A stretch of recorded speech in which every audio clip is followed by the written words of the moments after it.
pikiran diperes yo. Saiki wayahe ae dhewe ore-ore. Refreshing. Tapi awak dhewe dolen iki ya. Giling kan?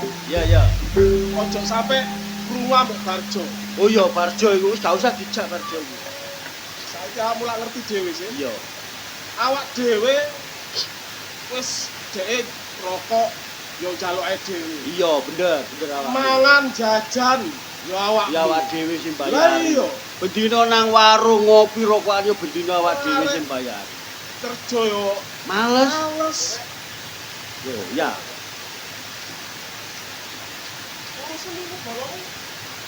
Iya, Jo.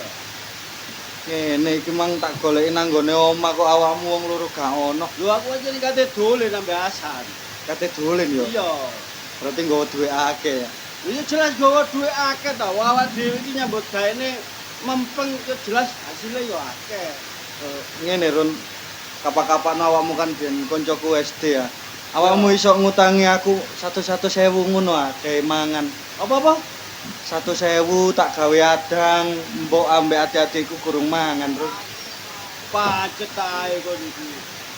Bendina sih tak rungokno yo. Bendina kon nang warung aku sing bayari. Bendina yo rokok, yo kopi yo aku sing ngekeki. SD-mu yo gak lulu. Kon ku dadi arek ojo males-males. Saiki kon gak nyambut gawe. Terus yo opo kakene kono? Sik kan ana arek iki. Lho, Jo. Awak dhewe wong telu. Koncone yo gak setahun 2 tahun. Awakmu, aku, Harun, kecilik dolen bareng. Drone aku ambek Harun, Karena apa? Karena gelem kerja, karena gelem obah. Lah awakmu nduk omah males, nganggur. Aku sebenarnya gak males lho, Rek. Aku yang golek kerjaan kok. Kok golek kerjaan opo? Ijazahku, Rek. Aku kan SD gak lulus. Lah ya makane iku kon SD gak lulus ku nyambut gawe iku sing temen. Kon tajak nyambut gawe yo kono yo males. Akeh sih, masih orang gak duwe ijazah. Akeh kerjaan-kerjaan sing iso kok cekel nggo nguli-nguli ta apa ya? Ojo ngomongno utang, utangmu nang aku kuwi wis akeh. Bisa Yo aku yo gak tahu. Atik ngomong sawur utangmu. Eling-eling awakmu ku yo kanca. mek bisa niki tok wis aku gak utang maneh. Soale keluwen wong tua. Cukup ae dhewe bantu awakmu wis cukup. Awakmu lek tak kono terus jelas gak berubah kok pikiranmu. Wis ngono ae. Ngono. Ana pepatah. Awakmu rezekimu bakal padha karo 5 kancamu sing terdekat. Lan aku ambek kancane ambek awakmu ora sudi. Yo sida mudhun derajatku.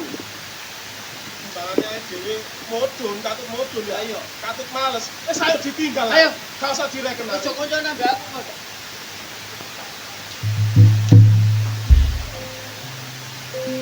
Ngono Rek. Awakmu oleh ngenyek aku koyo ngono.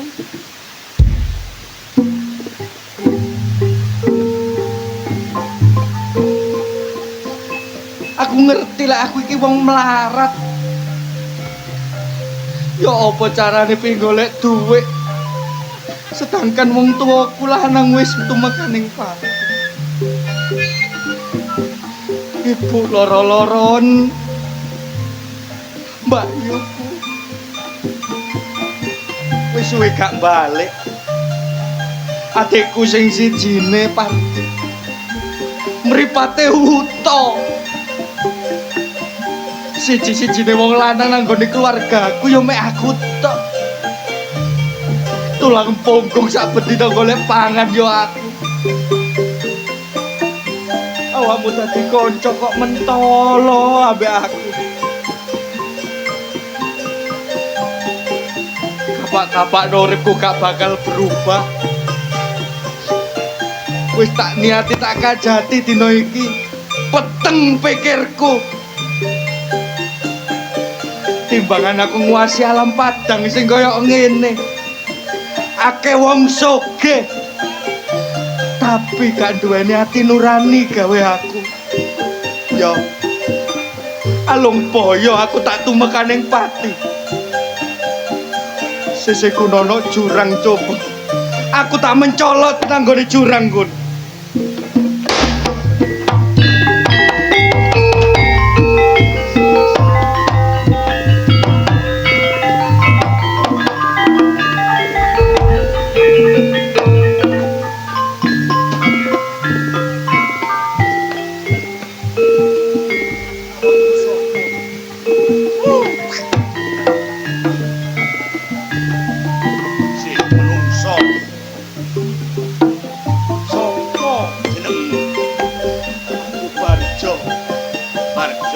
Sopo? Aku lodang batuk. Nganti kaki bunuh diri. Negakno patimu. Apa sing susah? Lodang batuk. Anane aku pengen bunuh diri sakjroning jurang kuno. Mergo sumpek pikirku mikirno kebutuhan karo keadaan omahku. Gak ono kanca sing gelem ngewangi aku. Bantu duit 500 ta 100 gak dikekno bare aku. Peteng pikirku timbangane aku nguasi nang gone alam padangin atung tumekaning pati. Nek nyoto-nyoto kowe bangsa halus lodang datuk, patenono aku pasrah.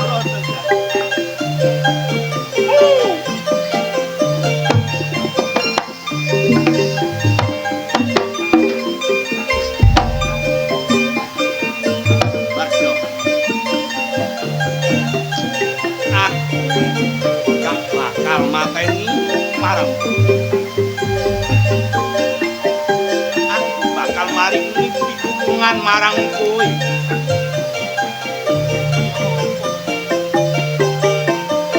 Awakmu lah kepingin urip penak, ojo sampe kalah karo kanca-kancamu. Pengen sogeh lodang datuk. Aku pengen sogeh. Ning abot syarat-syaratane. Opo sing dadi syarat lan saranane? Bejo. Omonge lodang datuk mbok kuwi.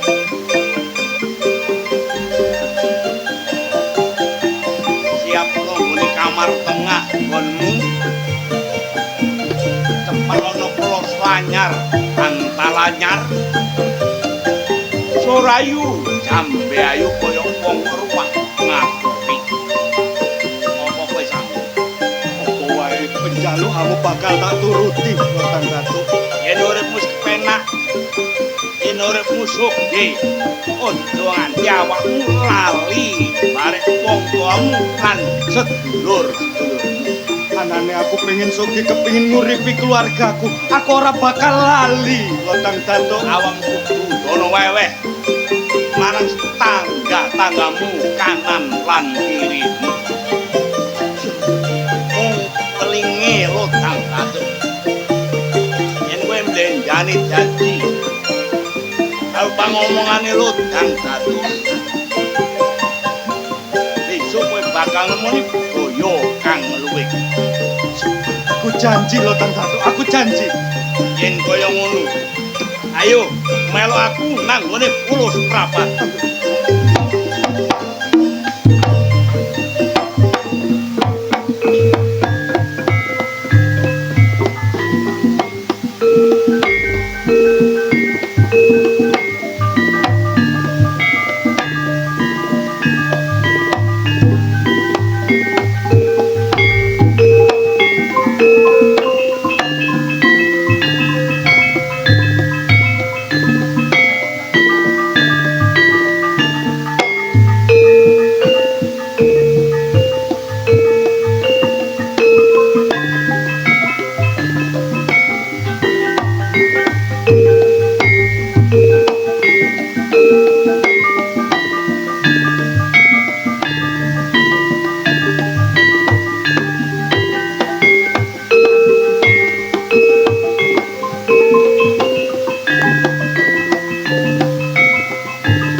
Kanyabane ono sih.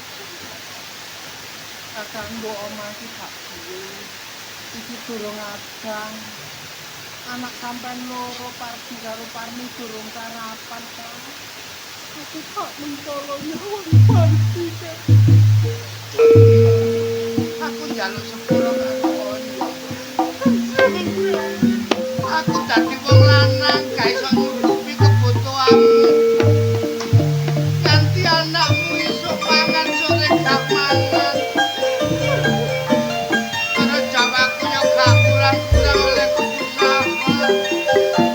Merana mrene pek menawa ana sing ngongkon ngekei penggawean. Tapi gak ono sing gelem ngene penggawean kene.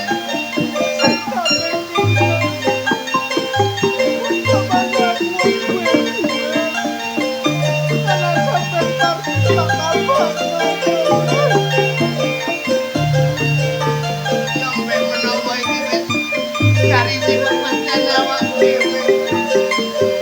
Senajan to karep sing kaya apa lek wis kaya ngene. Ya ayo padha dilakoni kanthi sabar wae.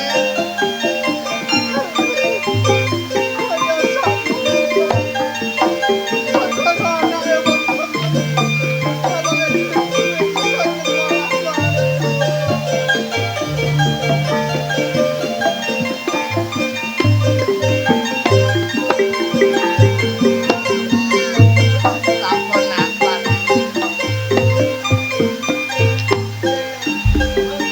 Ngene lho ya nak, lho kene tipan. Kaya-kaya tak lekot kono dilakon kaya.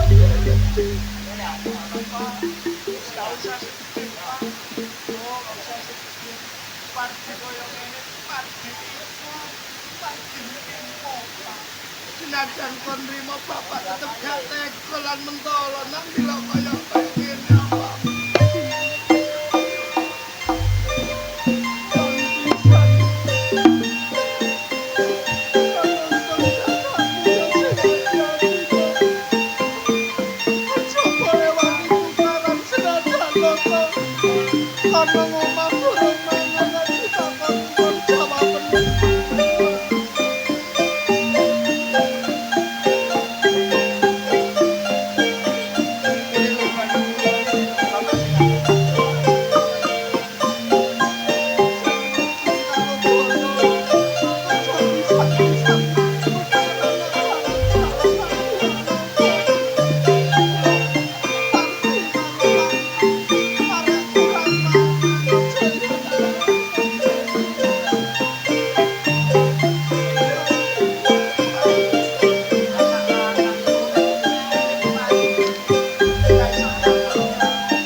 Ono drama apa kok tangis-tangisan?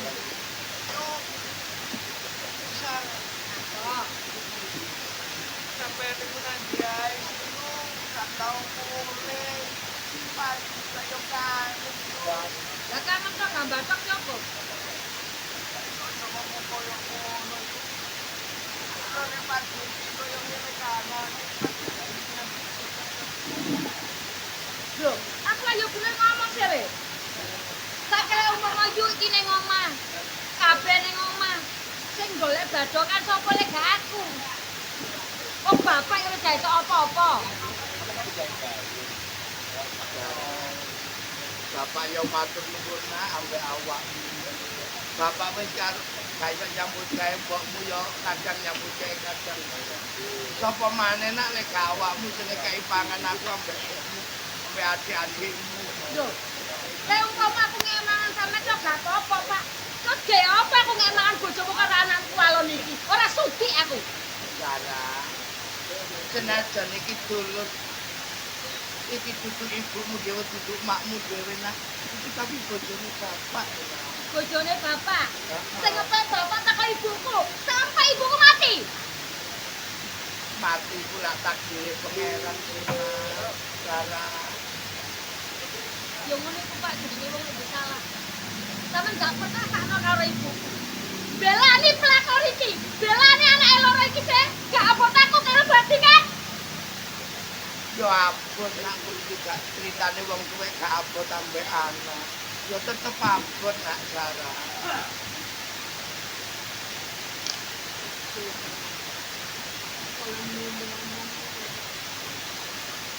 Sing pelakor iki kok.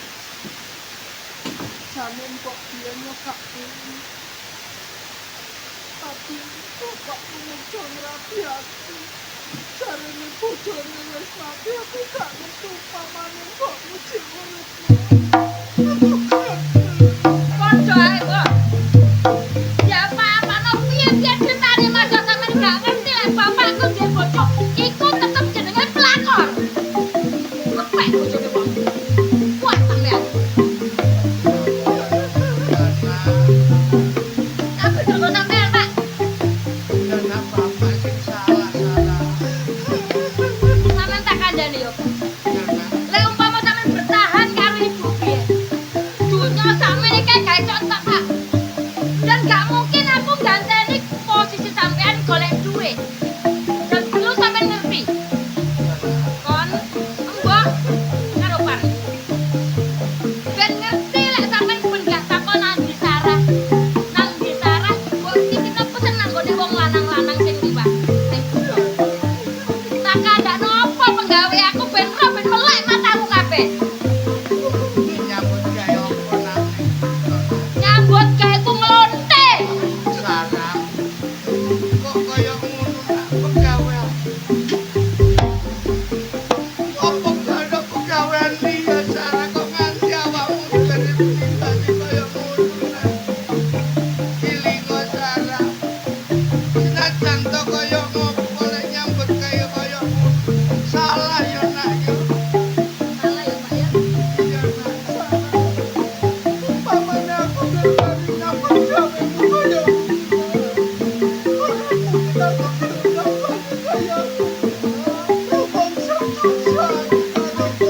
Oh, dosa ya, Mbok ya. Dosa. Parli-parli ya dosa ya mangan kaya gak oleh. Tapi pirang taun awakmu mangan oleh ku nyambut gawe? Pirang taun ge nambahno awakmu oleh ku nyambut gawe? Iku kaya oleh ku ngerayu wong lanang-lanang. Ngerayu bojone wong. Nek ngomong dosa penggaweanku. Hah? Wis ngene, Mbok, Pak. Iya nak Sarah. Aku dadi kaya ngene gara-gara sampean rabi karo aku. Dino iki. Rungokno, Pak. Iya nak Sarah. Umpama aku dadi godhong aja nganti aku suwet. Nek dadi banyu aja nganti aku mbok cedhok. Biyen gak ada hubungan apa-apa, saiki gak ada hubungan apa-apa.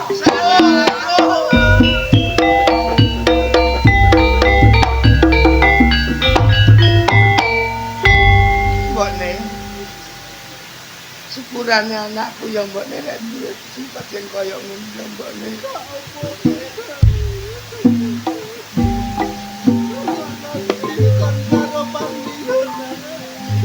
Ojo pisan-pisan kon ibang ngomongan gede kaya bayi. Dosa tumrape wong tuwa. Karo adekmu kan ana omah. Karo bapak tanggo nek dicacakmu bareng.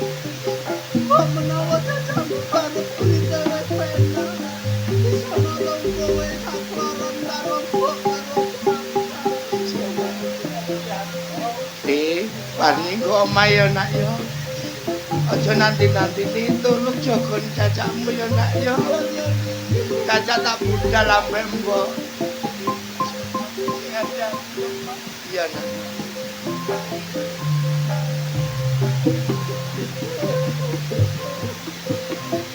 Ayo mbokne.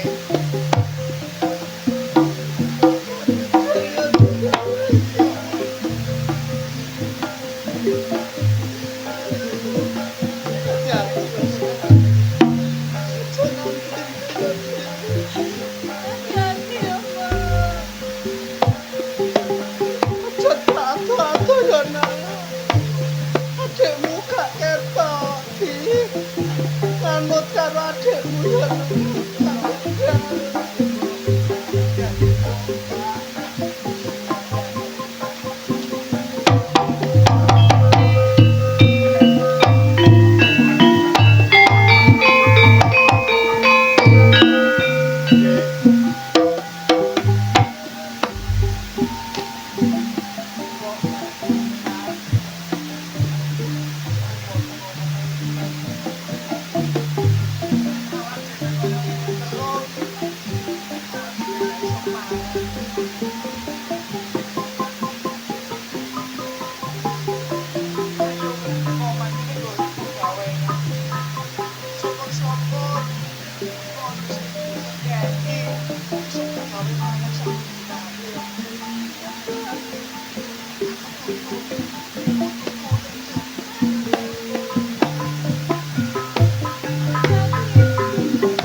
Nyambut gawe iki mang kok kaya ana murid rezeki aku.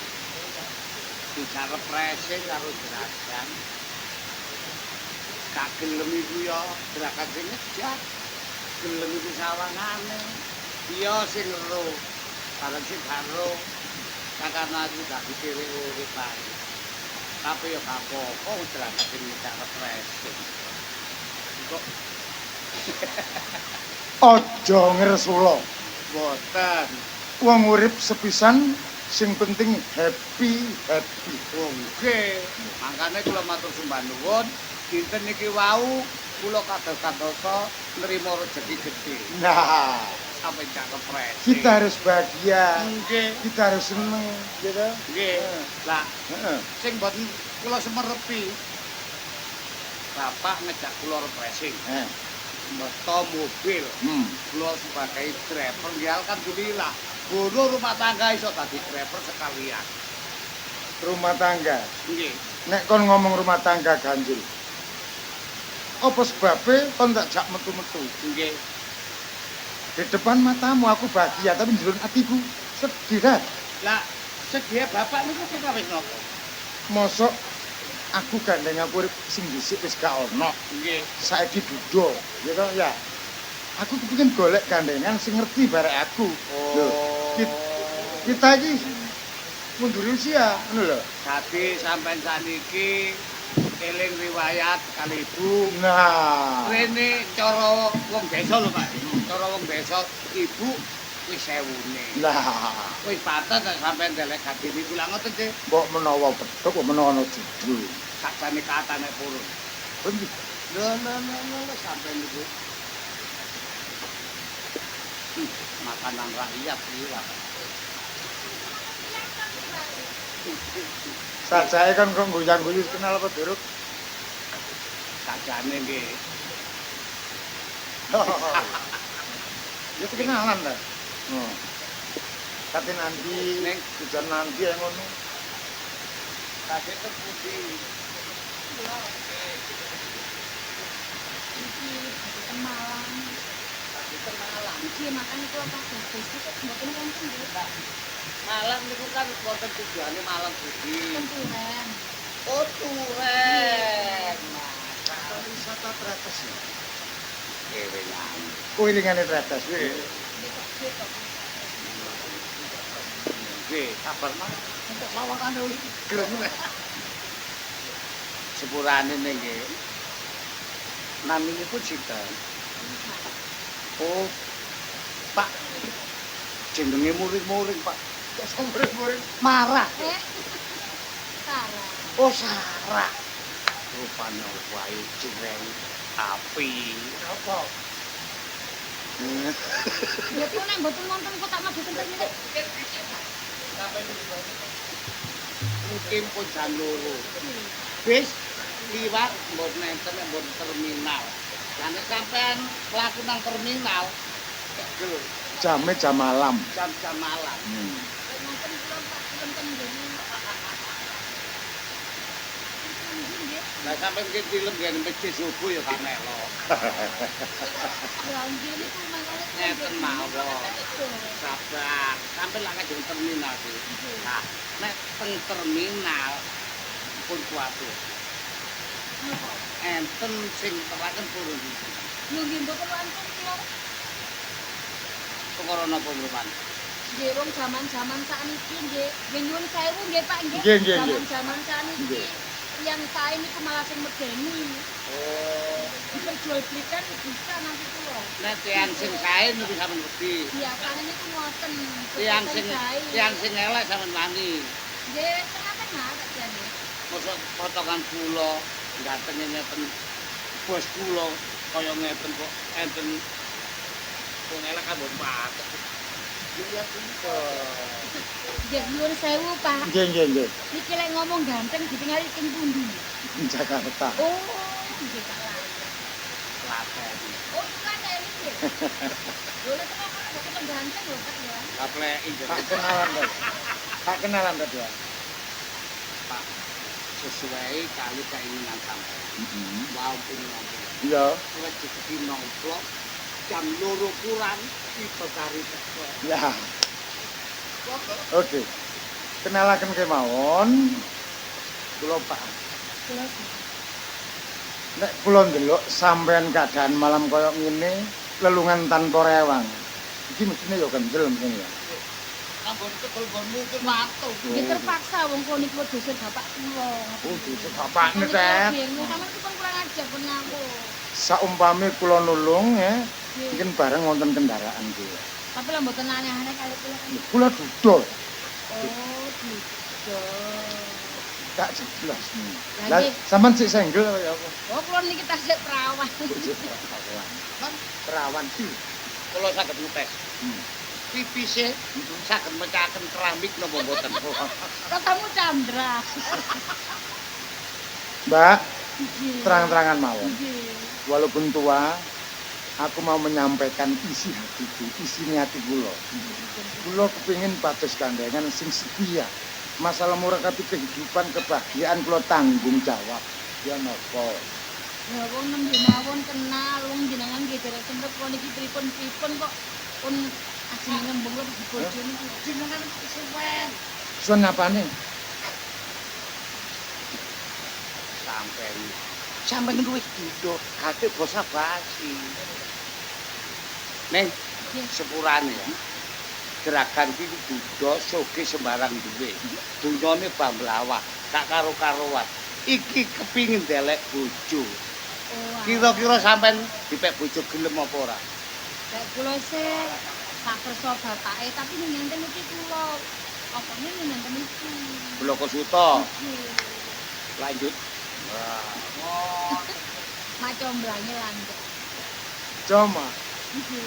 nek pun dadi bojo kula, sampean manut kali kula. Nggih. Wong namine kalih bojo nggih mestine manut. Gak basa enak ya. Nggih mboten napa-napa. Nah, jano sampean niku paribasan nuwun sewu.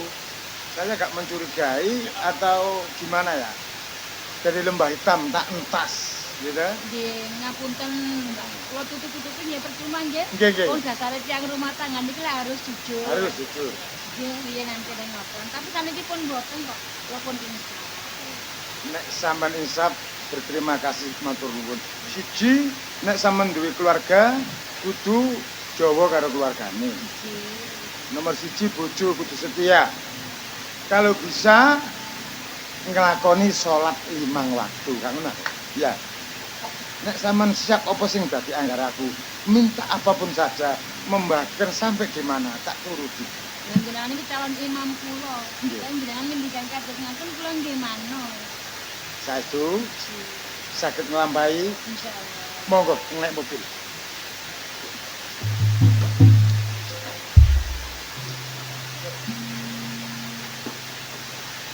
diamput iku. Oleh wong ayu gak eling pembantune. Wah, lah nek kata tututi wong ku nyetir dhewe nguwatirno iki.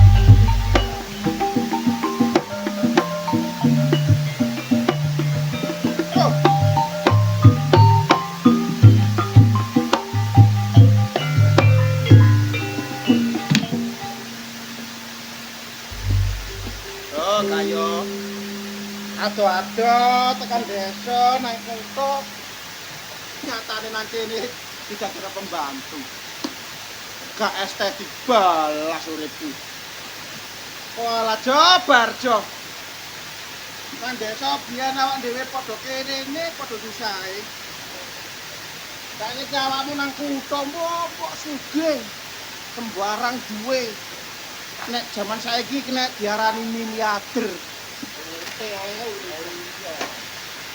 Cok. Apa? Kau oke gak jerek. Ngene iki mergo kerja kerasku. Kerja keras. Ya iya. Mana awakmu iku aja males-malesan. Males-malesan dadi wong melarat kere. Sampai nang nggone akhirat kon jek kere. Mosok nang akhirat ya melok kere. Wong urip mati ku sing ditinggal apa? Donyane tinggal. Raden Mas Brojo. Barjo. Yo Barjo. Raden Mas Ngabehi Barjo. Raden Mas Ngabehi Barjo. Iya. Boleh gak nyeluk ngono tak pecat kan. Ya pecat. Cek gampang man. Kok nilai dituturi wong sugih. Nggih. Cukup mingkem kupinge sing dibuka dirungokno. Ngoten. Dadi wong kere aja kaken ngomong. Lek kaken ngomonge kaken idealise materine elek, materine nol. Mangakno lek dikandhani wong sugih ku sing nganut. Nggih kula nganut Raden Mas Ngabehi Barjo. Nah, ini. Nggih Raden Mas Ngabehi Barjo. Nah, cocok. Nggih Raden Aku. Mas Ngabehi Barjo. Ya. Raden Mas maneh kon tak pongor kapok kon kok. Boten Raden Mas nurut mawon kula. Ngene, Pripun? aku mari ngene iki ana janjian nambah wong. Luar negeri jenengan. Koncoku sing teko Australia rekan bisnis iku kate mampir rene. Tak jak mangan sego bobor ngono lho. Hah?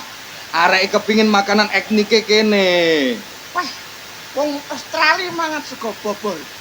Mangkano iku. Engko lek tamune rene kongkon mlebu.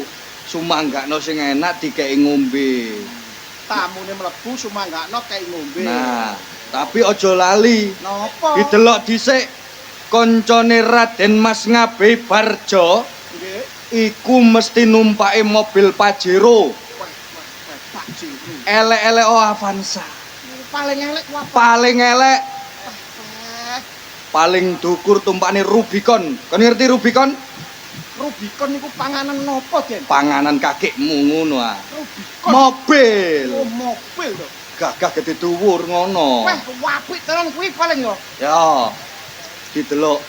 Lek ancene dhek kendaraane mobil kongkon masuk. Kongkon ngenteni soalnya aku nang jero cek ngurusi kerjaan. Paham ya?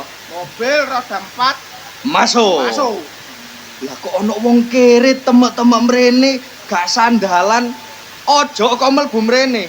Nang ngarepe embong sawaten brongkalan. Paham kon? Boten oleh mlebu. Ojo sampe mlebu. Wong kere iku nggawa penyakit.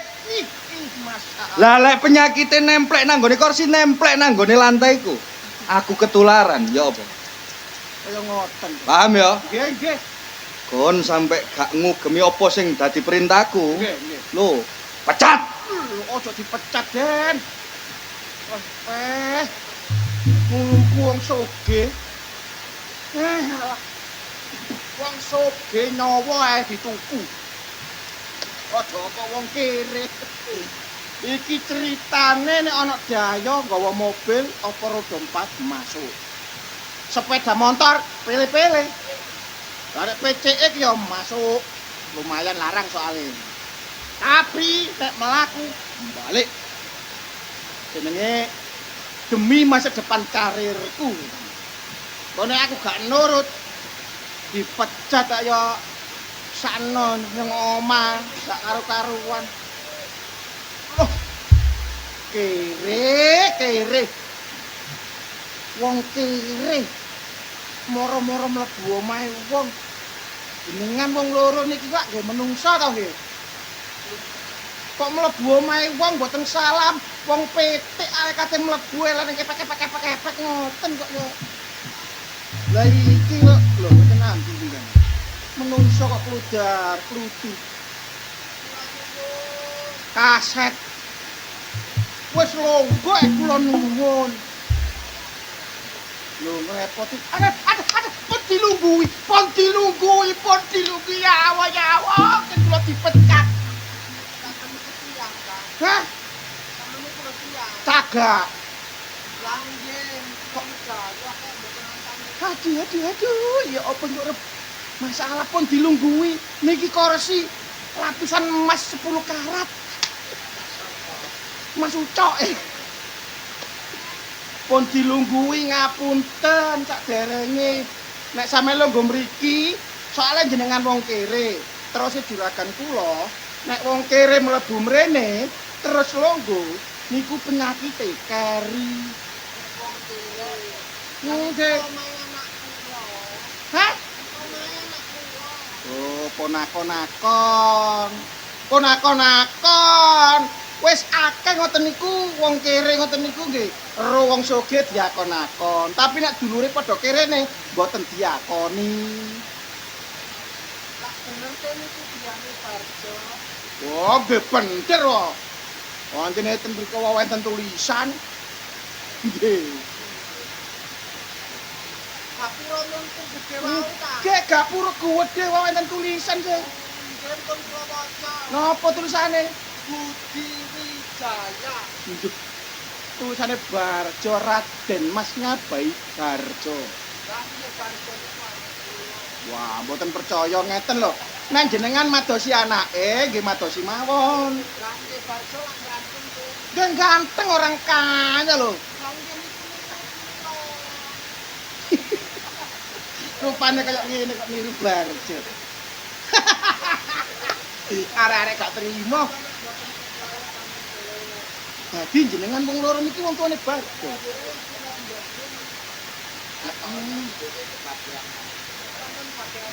Kula ta? B2.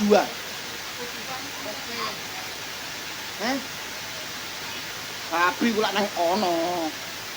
Kene iki babu. B apa B ubu babu. Nggih. Nggih. Lho. Wong kere sok ngarokno aku. Babu di sini jabatan tertinggi. Direktur babu. Insek sekedap nggih kula celokaken. Oke.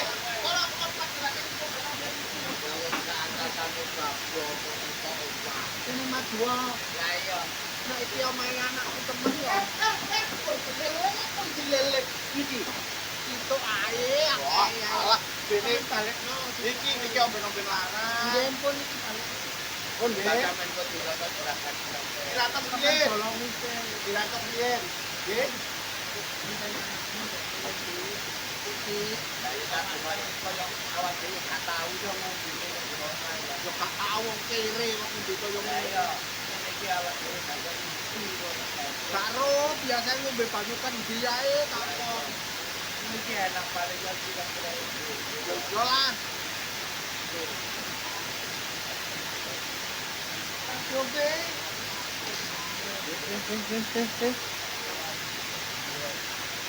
Kok wani-wani ini longgo ndukur. Longgo disar.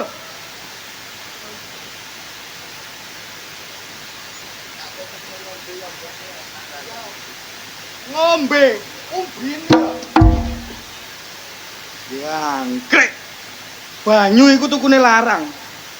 Wani-wanine ngombe barang.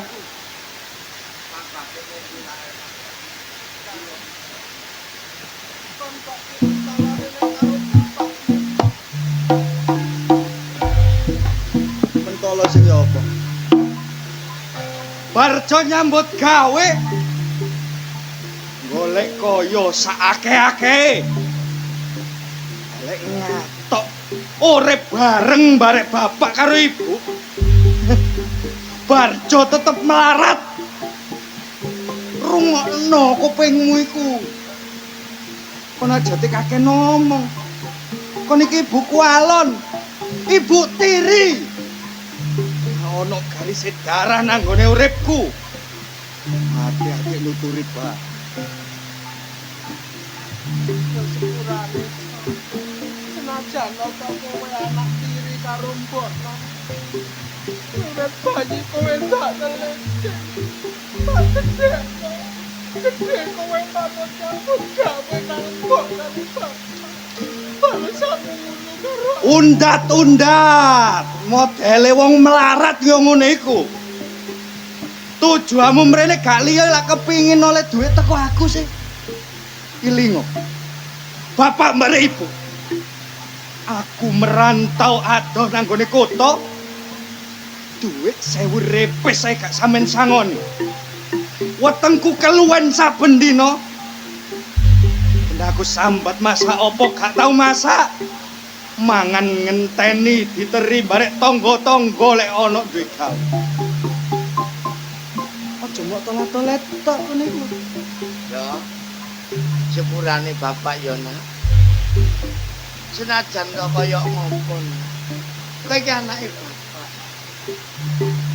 bapak biyen duwe cita-cita besok kowe dadi wong sing sukses dadi wong sing sugih iso nyengkuyung keluargamu kabeh. Ini kekarepan anake sok soge sukses. Tapi sekolah SD aku meretel, Pak. Mergo aku jarene gak duwe biaya. Kelas 4 SD lho, Pak. Aku kongkon metu teko sekolah mergo sampean gak duwe duit. Sukses teko ndi, he? Jo. Ojo nyadari. Kira tak ngomong. Bojo kaya ngono. Senajan ta kowe dudu anak kandungku nah. Olehku leliting kowe tak anggap kaya anakku dhewe. Kaya sakmono balesanmu nang wong tuwa nah. Apa kowe ora duwe wedi dosa? Dosa nang sing gawe urip lan wong tuwa saklorone. Umpamane aku ketelarak sak dalan-dalan jo. Mungkin ku gede awakmu saiki kon ngono balesanmu nang wong. Ngereken dosa nang gone alam donya lek menurutku gak usah dipikir. Nek menurutku nang gone alam donya ya dipikir sing nang gone donya kene sih. Piye carane awak dhewe iso sugih? Piye carane awak dhewe iso urip mewah? Dosa neraka pikir besok. Yo ngene iki. Pikirane nang ngene akhirat tok donyane gak direken. Pikiran cupet, pikiran wong goblok, pikiran wong melarat. Wis gak keduga marek wong loro iki karo. Minggat saka papan panggonanku. Iya tak Jon. Nek kon ngusir aku karo bapakmu gak apa-apa nak. Tapi eling dan eling Jon. Mung tujuanku mrene siji. Pengen ngertani seger kuwi rasane ngono. Pengen pindho. Pengen ngerti keadaane anak. Saiki keadaanmu sugih, Jon. Wong tuwa yo matur nuwun. Nek sakmono balesanmu aku kok kongkon minggat saka omahmu ora apa-apa nak. Tapi eling dalene. Sawayah-wayah kecocok carang landhep ndok dalan. Aja pisan-pisan kowe golek aku karo bapakmu ayo ora mandi. Gak mandi.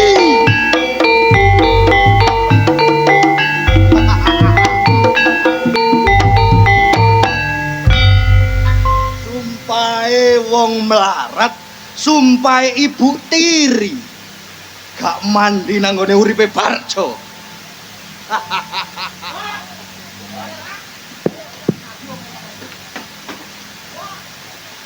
Kon golek sapa goblok?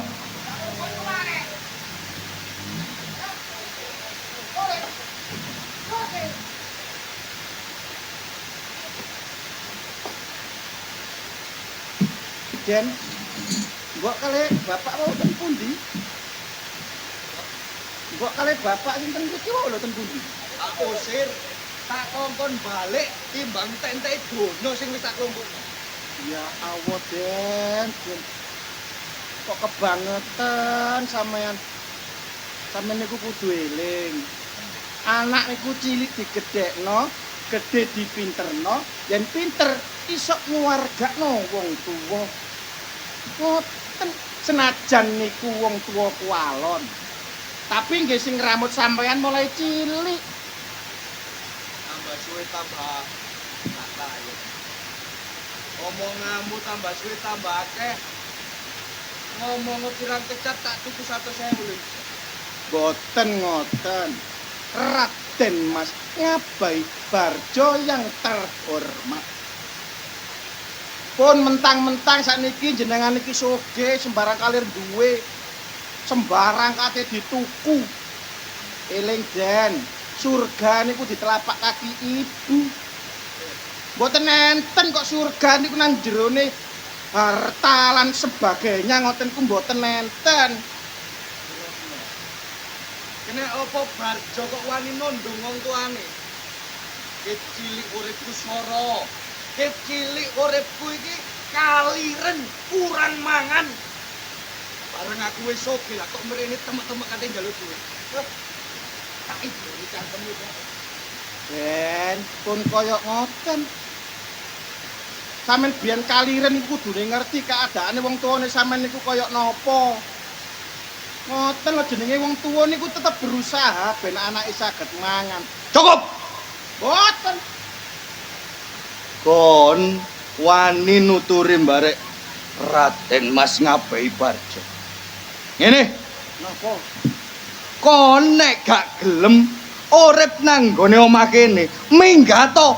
Mending kon tak pecat timbang kaken cocot kok kon. Boten napa-napa. Sampeyan pecat boten napa-napa. Ya wis, alhamdulillah. Mulai dina iki awakmu gak usah nyambut gawe nduk kene kene. Oke, daripada aku terus-terusan ikut anak durhaka. Sakniki ngeten, mecat nggih mecat. Eling bayaran kula petang wulan sampeyan sukani. Damel sangu mulai nang desa. Bayaramu sak wulane piro? Sak wulan 4 juta. Nek petang wulan nggih 16 juta. 16 juta. Nggih. Saiki tak hitung. Monggo. Anakmu sing winginane mari kesrempet tosa nang nggone embong, temek-temek mrene njaluk ditambakno sikile cuklek. Anggitmu entek piro iku? Pinten, Ceng? 10 juta. 10 juta, cek 6 juta. Lumayan. Kena ke sangu mulai. Bojomu. Bojo. Lambene sumbing njaluk dioprasikno. Ero dhewe biyen cangkeme bojomu jek mbegar. Bareng tak oprasikno saiki mingkup. Entek piro operasine? Pinten? 8 juta. 8 juta. Kon njaluk aku 16 juta. 16 juta. Totale keluargamu tang mrene 18 juta. Ayo kene 2 juta. Loh, mosok ana ceritane boro iki torok Dan. Wis gak ngurus. Terus karepmu ya apa? Masih ngono sangon-sangoni titik ngono lho ge mule. Tak sudi. Ya wis, titenono. Sumben sampean kualat. Sumpah ibu gak tak reken ya ke dapur ambate nyumpah ya. Lah. Soge ku ana watese. Soge tidak melete. Iki wong soge gatel. Minggat. Minggat ta minggat. Ngono kok. Tak sudi. Iku londoe goblok. Biasa kok melarat. Tok. Daripada buta harta.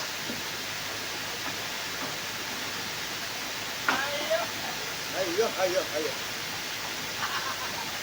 Boleh kali. Boleh ya boleh. Jangan ono kene gak ngerti kurang 2 juta itu mah. Yo baleno 2 juta aku. Yo, kok iki juta kok makin model. Kamu urus raimu. Ayo balik mrene maneh. Loh. Makin ngomong. Yo ngene iki, wong melarat ake undat-undat.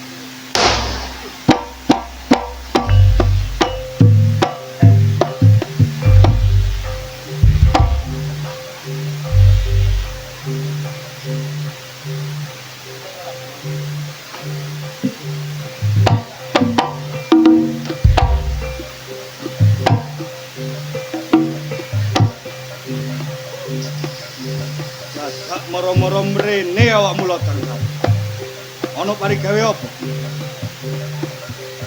Aku ngelingno awakmu, Jo. Harjo. Kon kudu eling. Melarat tak duwe opo-opo kabeh, ngut diri tak tulungi. Ning awakmu lali omonge utawa ngemak lotang tak. Aku lali apa?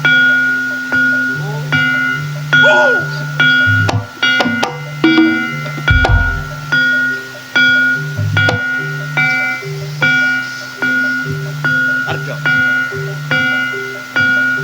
Yen uripmu wis penak aja lali wong tuamu sakloron. Nang dulur-dulurmu tangga kanan kirimu. Saiki awakmu sugih lali mlendani janji utawa ora manut marek omonge lodang. Lodang tato. Warjo gak duweni janji barek pagebluk koyo dapuran. Ya, Ora ono aku soge mergo nyambut gawe.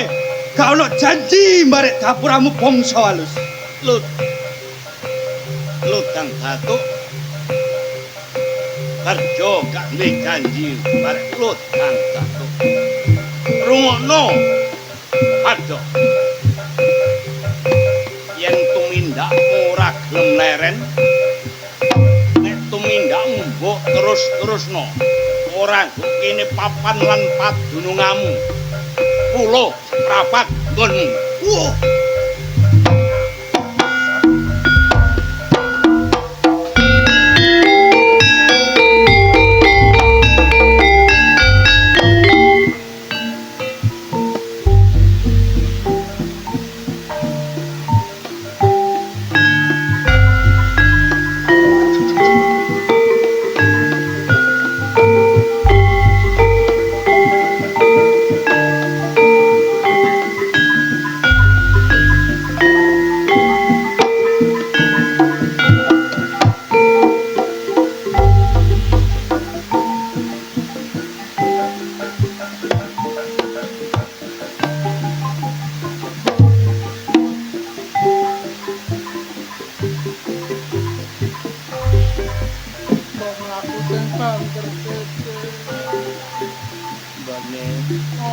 Pokok banter ya gak iso weteng Ya padha aku ya turun mangan. terus nang di mana awak dhewe nang anake Barjo ya wis diusir Awake dhewe gak duwe tujuan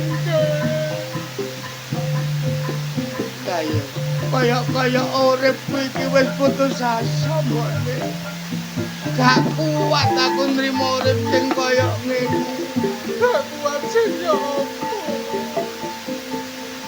kandang urip sing kaya ngene kaya wis gak kuat Iki mang dina apa sih mbok? Ayo leren kene tengok-tengok kene. Ayo. Aku belang ya. Aduh. Iki mang dina kok langgane kae nak bulan iki. Malam iki. Lu alam kok. Mripatku kok kelembur-kelembur. Ngomong sesek. Lu dodokku sesempot. Aduh. Aduh.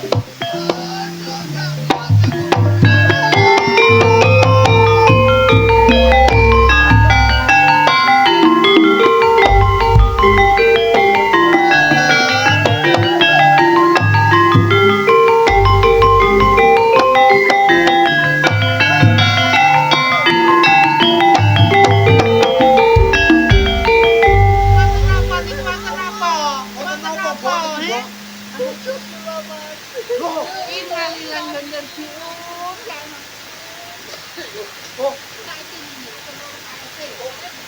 Oh, mau, Mbok.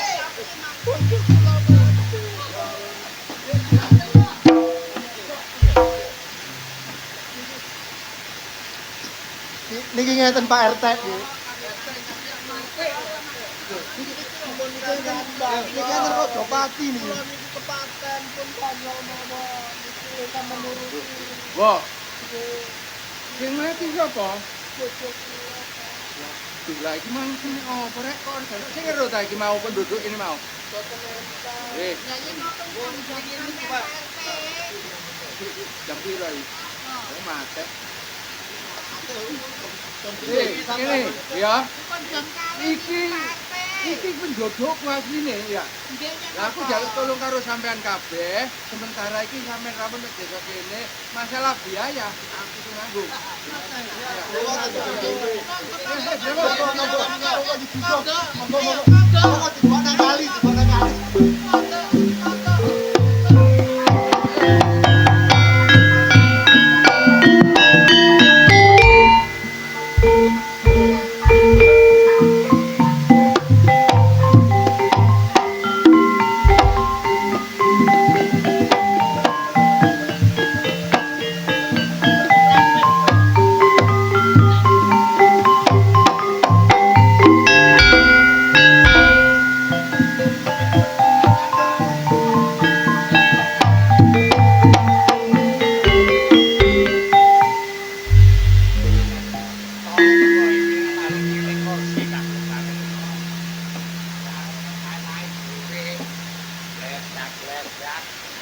Meja-meja yo gak balik.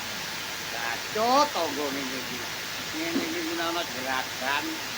Aku diuring-uring kenek maneh. Jae nae wong sapa sing kanca iki. Ya apa maneh wong ancen nyambut gawe iki nek gak direwang. Lho, lah ya pasti goblok iki lho. Wong sing dijak kok malah nuntun sing iya. Walik, Dik. Lali aku wae.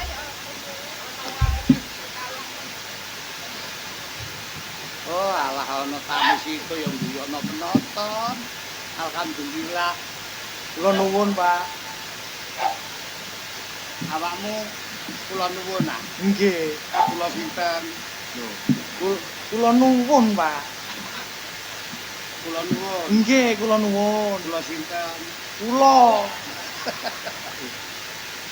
Kula, Pak, kula. Kula nunggu ale. Pundi?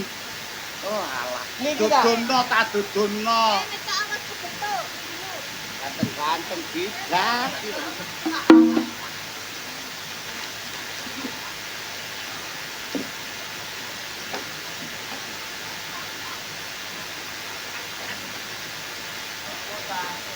Ngene lho, Le. Ya nuwun sewu. Awakmu mertamu rene iki sapa? Adikmu? Nggih. Adikmu wedok? Nggih. Ayo adikmu. Motor semerap kula motor iya, tapi goblok ya lek nakoni. Biasa lho ya. nek nggonku senajan wong gak ketok ambune wong ayu ambek wong elek kuwi beda iso mbedakno nek wangi wae Wangi niku ayu. heeh Adik kula niku kok wecut ya, Pak. heh Kok wecut. adekmu ku kecut Nggih. aduh tak direksa nak elek esuk-esuk kok mutune ngene lho ya sepurane luprasin aku gak bosok karo awakmu lho gak apa-apa terus tujuanmu rene ambek adikmu iki ana piye Kula mriki pas lewat pegawaian eto pegawaian nah adikmu iki yo kata jalan pegawaian nggih kula adikmu kira-kira iso umbah-umbah iso umbah-umbah apa ae sing diumbah wis tau ngumbah katok sepak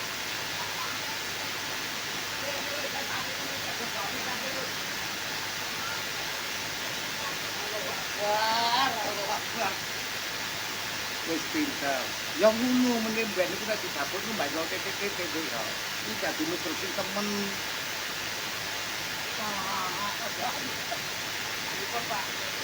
nek adikmu wis tak takoni iso ngumbah tapi nduk kota iku beda gak ngumbah arane nyuci ngerti nyuci ngerti nduk nyuci nyuci ku nek nggonmu kon mari ngumbah-umbah katok saya pakai mangga nek nggo kene nyuci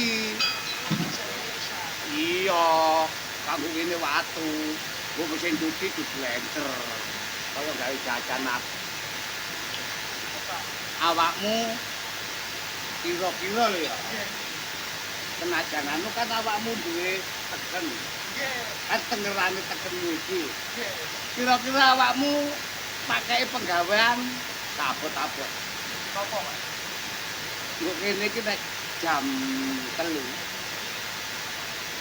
kan duwe wedhus suwake bisa kelebon wedhus Oh, saged, saged. bisa ya Saged, Pak. tau pinter bidak pinter diagre kaya jam 5 iku suruh ngombongno pitik Oh, ngoten ah. iso Saged, saged, Pak. iso Saged, saged. alhamdulillah iki nek wis samarai magrib wayahe nglebokno gendruwo iso Saged, saged, Pak. ero rupane gendruwo Lho serap. dari bidak Lho itu diambune, Pak. oh ero rupane gendruwo ya Nggih. kaya apa nih Kados sampean oh iki. jangkrik kene lho ya jepurane waktu enten kene iki sakjane ya padha ae karo awakmu ning saiki awakmu nang kene kan kae dalan penggawean segala keputusan itu sudah dijelaskan tapi tak dukung wis mesti diterima tak celukno ya Nggih, Pak. oh apa tamu Awe awake dhewe iki mangan. enono ya Nggih. temenmu pidangan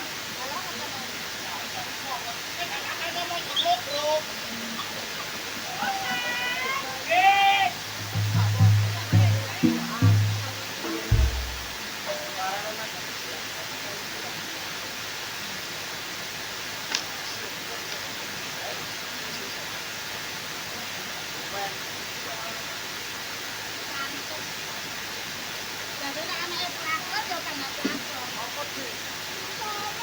Yo sara, Dik. Kok yo apa? Yo kok gak mule-mule sih yo. Aku ndok omah mbek adik. Terus ana yang wangi. Aku metu golek penggawean sampeyan gak tau mule mesen. Wis ngomong. Wis putus hubungan wis gak ono hubungan apa-apa maneh. Apa maneh kon duduk adikku. Ala yo sing biyen yo biyen yo. Sampeyan iki dulurku, saiki sampeyan iki dulurku. Oh, sing biyen-biyen saiki dulurku. Lek umpama awakmu iso mbalekno wong tuaku wedok urip maneh, tetep gelem aku dulur.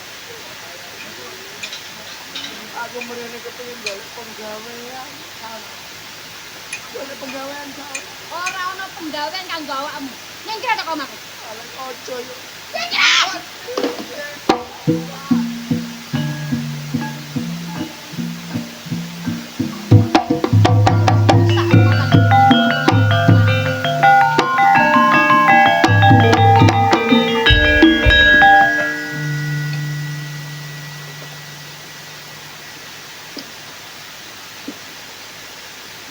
Blok punta itu sembarang wis kompo. Pate karo kowe. Meneh-meneh iku lagi. Loh, Bapak jenenge naik gunung.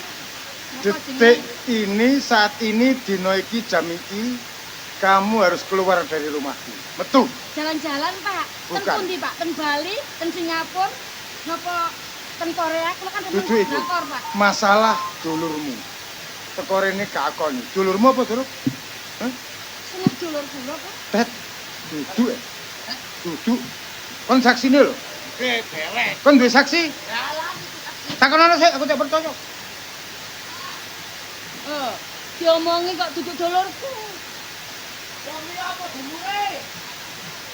Ana karo bononto. Kok karo bononto? Mbok tidak ngikuti. Loh, diomong. Wong apa dulure? Najan dikaya ngopo, nek iku mengaku nek awakmu mbak. Aku gak nundung. ATM nduk njero nek butuh dhuwit, ya ta? Lebokno dadi dhuwit. Gesekno dadi dhuwit. Kamu bisa kembali ke rumahku, andai kata bersama saudaramu. Titik. Mas, tapi niki mboten kaya sak mestine. Niku pancen dulur kula tapi sanes dulur kenopone. Aku tahu. Dulur tiri, tapi kecil hingga besar, kamu selingkuh sekeluarga. Belas kasihmu nduk ndi. Tak ngono apa? Niku pun rusak rumah tanggane tiyang sepupu lho, Mas. Tak kok ngono apa? Mesine kon sing soge wajib nolong mek wong tuamu. Cilik dileleting, ya. Gedhe dramut sakmene gedene. Endi dharma baktimu barek wong tuwa? Najan wong tuwa kelawon. Iku seneng barakmu nganti wujud menungso kaya ngene. Teko sapa? Teko wong tuamu kok alon. Kamu harus membalas kebaikan barek wong tuamu. Pindho dulure melasak pengen kaya ngene. Metu. Aku gelem ngakoni bojomu asalkan bebarengan barek dulurmu nang omahku. Tak gawakno kabeh. Tak sampai kekurangan. Jadi kurang duit, telepon. Mboten pun matur suwun. Jenengan sampun buka mripat kula. Pancen kula sing salah. Kula emosi gara-gara yang tuwa kula meninggal. Gara-gara ibu elareni. Kalau salah spontanitas saman muring-muring, tapi manusia manusia hidup kudu ndero sewelas.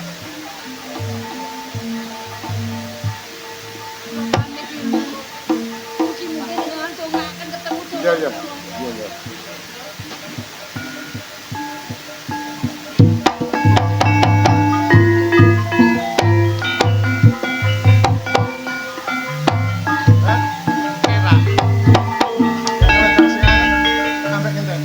Ngoten lah. Ten Samalaya api-api, Pak.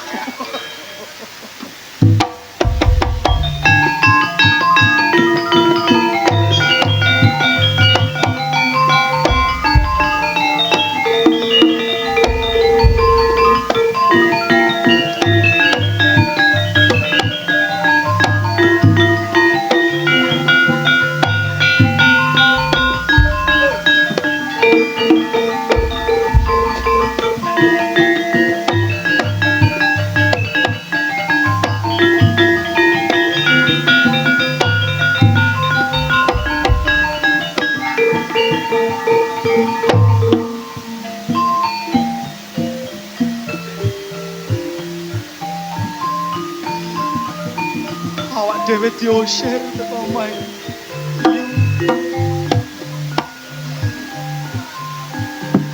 Iya, Dek. Gak apa-apa, Dek.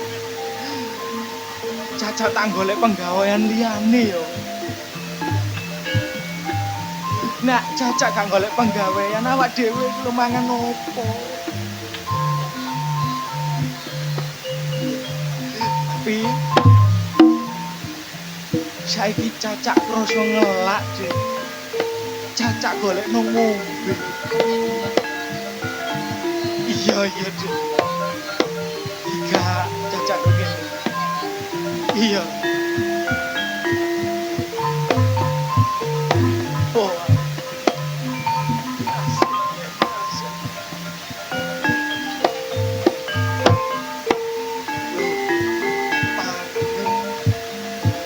Adikku.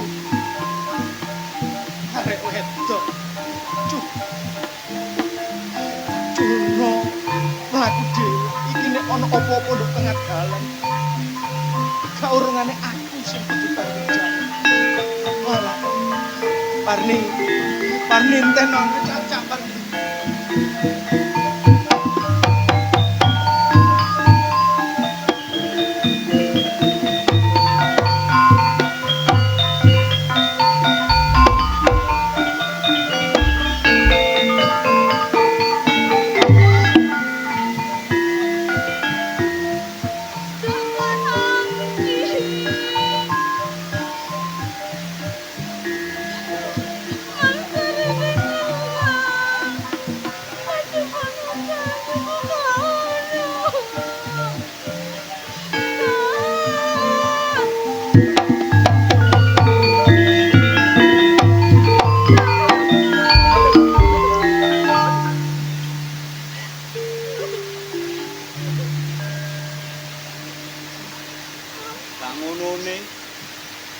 Nangis kok tengah bengi lapo. Cacakku ilang. Oh, cacakmu iso surapan iso ilang. Ya gak ngono. Maksudnya ya apa cacakmu diceritani? Cacakku iku uta. Oh, cacakmu iku uta gak ketok. Terus Terus karo ngono, aku kan niat wae ya cacak golek pegawaian nang uta. oh iya. Terus cacakku kelak.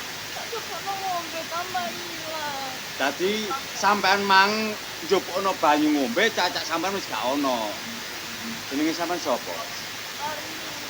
Arni. Aku Pendi. Sampean ojo nangis ae. Lagune wong acene dhewe-dhewe. Sampeyan sing sabar. Ya tak rewangi golek-goleki cacak sampean. Ya. Dadi sampean tujuane kepengin golek penggawean, ngono ya? Mapan kebeneran aku nek omah ijen, gak ono pembantu. Kira-kira awakmu umbah-umbah ngono iso ta? Umbah-umbah iso? Masak ya apa? Masak ya iso. Mapan kebeneran. Umpama ya awakmu tak bayar setiap bulan ngono ya apa?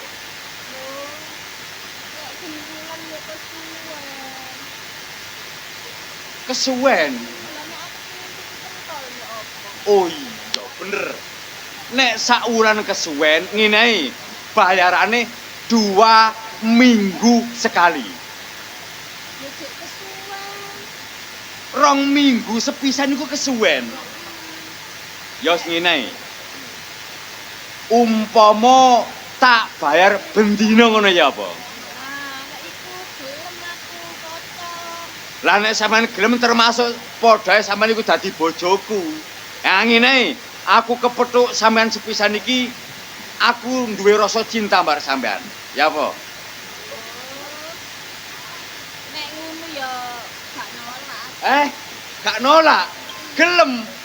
Mapan kebenaran. Dek, nek ngono siji gawe lur gawe siji mbak goleki cacak sampean ping pindho sampean aduh bajune welek ngene nang toko beli baju baru engko langsung ngedep nang bos.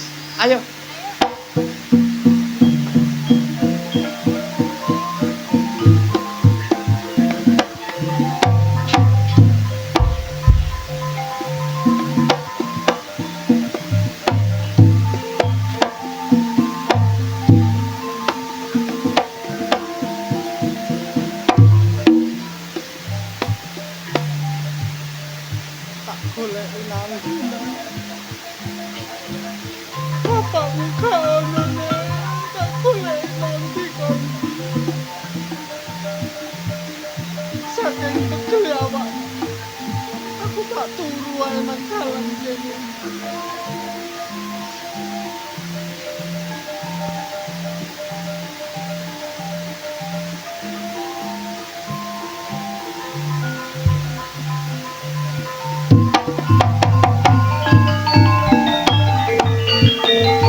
iso kok, Nek. Bang jaluk ngombe kok. Baru mati budal. Tak tutuni gak nemu. Tak kandhani yo Ki. Ya kok. Bapakmu wis mati, Nak. Bapak mati kok.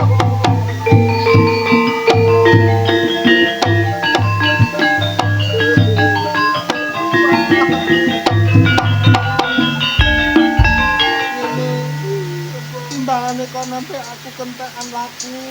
Ya Bu, ayo ngamen sak dalan-dalan kae mangan bendina ya, Nek. Ayo.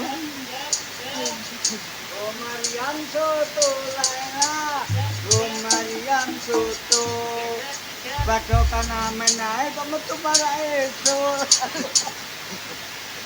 Pak, sampe nek ngamen gak apa-apa gabung kalih kula nggih. Lho, wong sampean kula ecek-ecek niku wau kula amen ning sampean e. Lho, nggih keliru.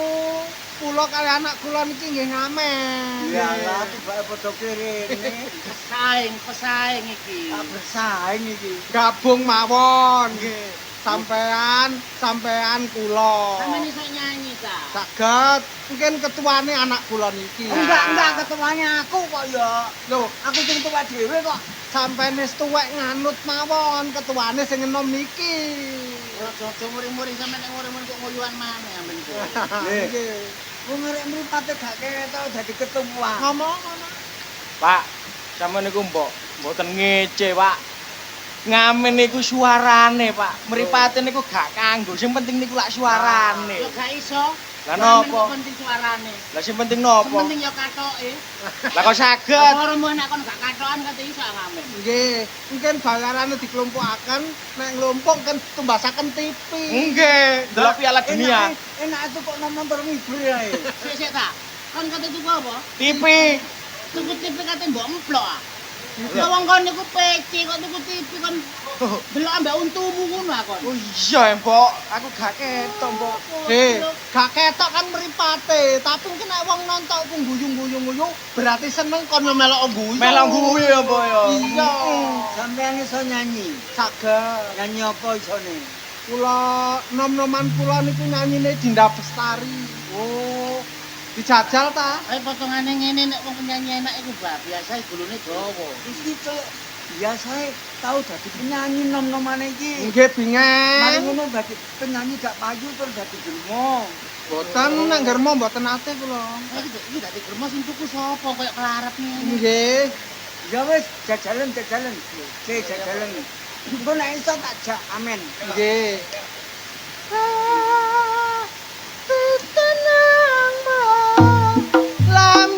Yo.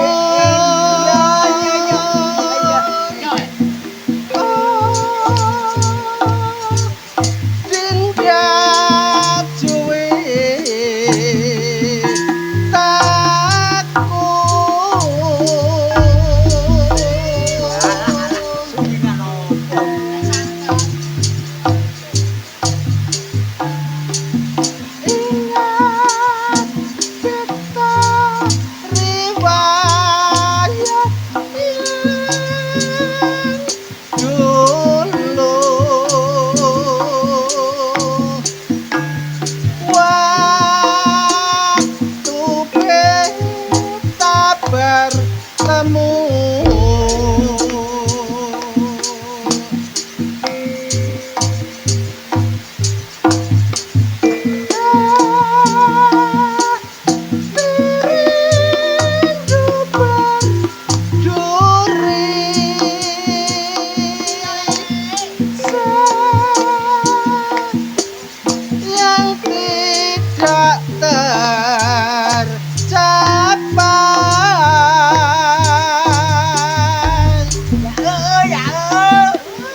Sampe metu kok gawa kursi kaya apa, Pak?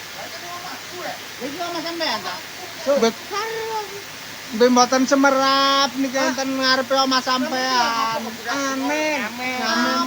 Nggih. Sampeyan tanggap ta? Murah. Sak babak rak babres kabeh. Oh, Maksudku sak babak iki sak gendeng kita iki jenenge sak babak. Sampean ngrungokno wong ngamen tok, apa sak pijete? Apa nang mbok kroso? Sampean ngamen ngrungokno bae tapi pijete tambah jos. Lah iya. Pak, sak lagu 2,5 juta.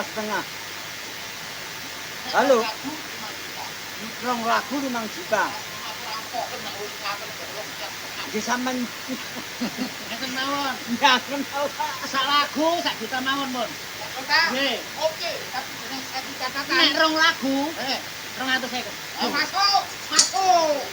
bodohmu. Olehmu goblok kok cinemen sih. Nek juta mbek 250 Akeh 1 juta goblok. Iya, kapan iki? Walah, sekolah nul putul. Wis ngono. Ya, 200 tak silakan. Nggih, satu lagu dalam 500. Ya. Penting. Lagu itu mah masuk. Kuliah itu sing rada rusuk nang atiku. Aku mari peristiwa. Oh, boleh hiburan. Lho nek mun sampean gak iso ngrungokne nyanyi. Pengen nak sampean longgo, longgo. Sampean longgo, Pak. Siapa lagu sekarang? Lagune sing iso nresep nang ati sampean. Yuk, golekno lagu sing jaman biyen lho, yuk. Sing nek nom-nomamu biyen kae lho. Dong Iso nyepulum nang ati lho. dong pacaran pas gendaan itu lho. Dek iku mang lagu iku mang gak gelem. Oh, yuk. Ya iso. Iso sing ora bangsa. Ngene ae wis. Padha-padha seneng nang ati wis sak karepmu pokok iso metu gendine. Ya wis sak karepmu. Mau nek gak metu kok tak tok-tokne. Wis sak karepmu. Iso awaning omah wis ora krasan. Kaluyuran anggolek sing tak sayang. Podang kuning. Mubang mider anggonku goleki ora krasa esuk awan nganti bengi. Ayo le. Man yen nganti liya kang nyayang kleyang-kleyang tak sawang mencelok ning ngepang kegoncangan tak rindik saka kadohan sarwi ngoceh dheweke ngalih pencelok Durunge tak kek dhuwit. Nggih. Ya pokoke sementara gawe amen tak cukupi. Tak golekno kamar sing apik. Lho, kula teng mriki. Iya, engko tak dadekno persatuan. kula teng mriku mawon. Ya, Nggih teng mriku mawon. kene ayo. Nggih. Kene nak Kula tak golek kamar temu mriko to nggih. Ayo istirahat. Goncenge enak ya. Matur nuwun. Ya. Pak kula benjing sampean tembasaken Pajero, Pak. Pak Jero.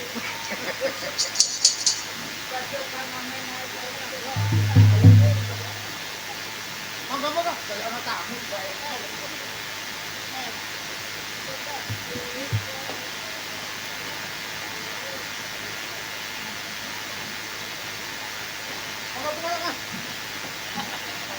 Lho. Bos, kowe nak pendi. Ya, Bos. Lagi sapa sih? Calon istri, Bos. Oh, calon. Sudah tunangan. Nyambut gawe tanpa istri kurang semangat. Betul, Gitu. Bos. Ah, masalah kebun sawit nak Sumatera. Sumatera sudah beres semua, sudah cair, Bos. Bahkan di Kalimantan sudah cair semua. Pinter. Oke. Loh. Sopo iki?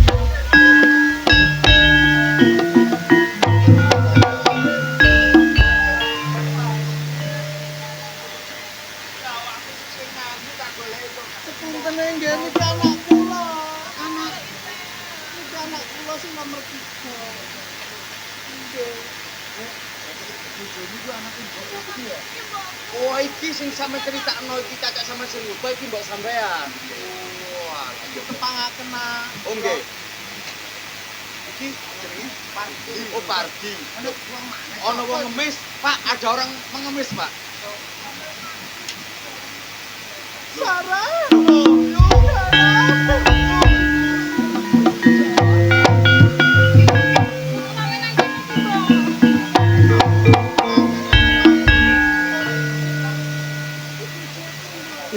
bojoku, Mbok.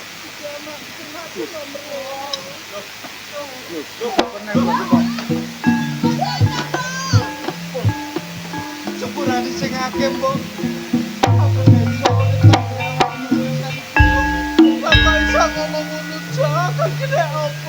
Sampai nek kangen aku, Mbok, budal nang nggone pulau seprapat, Mbok. Nang kono gawe ayam panggang putih mulus, Mbok. Ayo, ya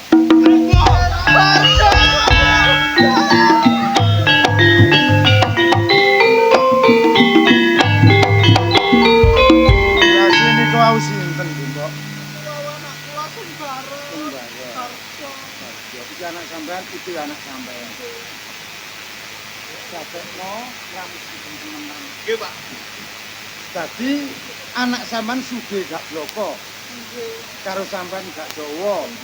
Lah Sarah iki anak temenan ta, Ibu? Iki anak kuwi. Bojoku Sarah ngarep harus ngomong, najan anak kualon, ibumu kualon, aku iki. Mulane kabeh wis mlumpuk iki to. Tak biayani eling-eling dulurku adikku, dulur itu. Kawinamu meneh tak tanggap Ludruk Putih Wijaya.